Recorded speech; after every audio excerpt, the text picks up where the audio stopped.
fucking possible that that song that woman sings to King Caesar wakes him up, but then puts me to sleep? Please explain.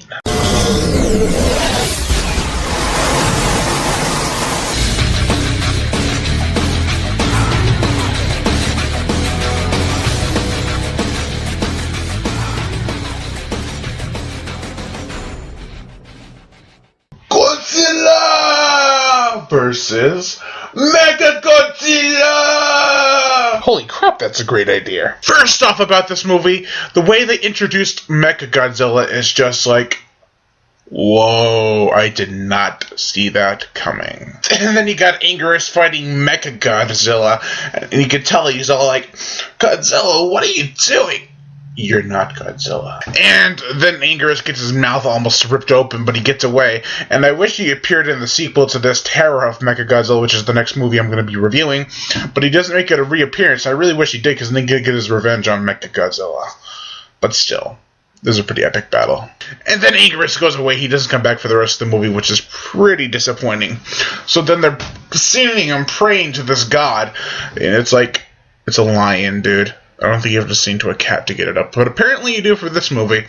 And when it wakes up, there's explosions and everything. Then he gets up, goes to fight Mechagodzilla, and Mechagodzilla just hands his ass to him. It's like, well, that backfired. One of the problems that I have with this film is that there's too many characters. I mean, you got a character here, you got a character there in two separate locations, and like, what's the point? Are they going to get together? And then they finally get together at the end. And it doesn't even really matter. I mean, it matters that they're together, but do they really need two groups for the movie? Because they didn't just have one go to each location?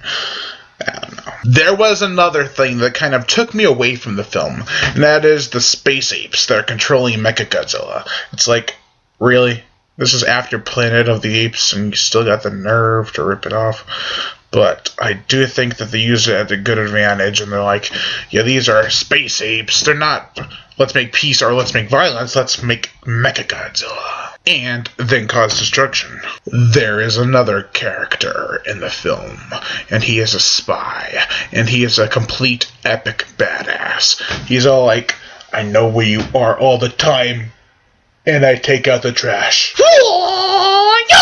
Well, what the fuck is that? The space apes have a really cool hidden fortress that's inside a cave where they control Mechagodzilla.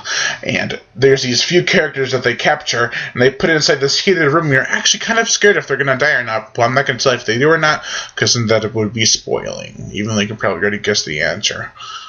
But I'll leave it as a mystery anyways. Oh yeah. You want to know about Mechagodzilla, don't you? Oh my gosh.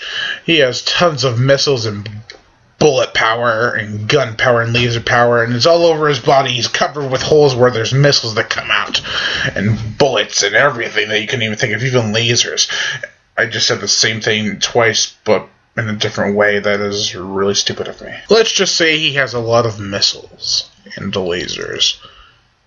And all sorts of weapons all over his body. Mechagodzilla also has some really cool moves where he spins his head around 360 a couple times. He has a force field all around him.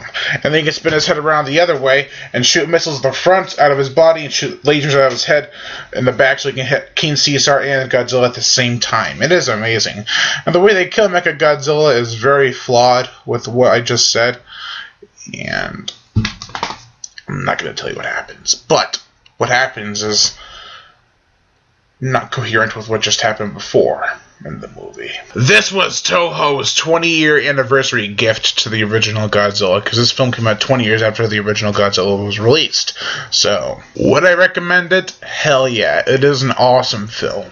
Overall, I give Godzilla vs.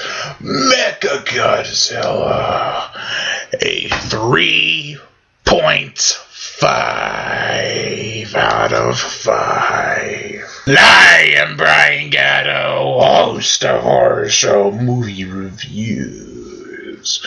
Make sure to like my Facebook page in the description below, and to leave comments and subscribe.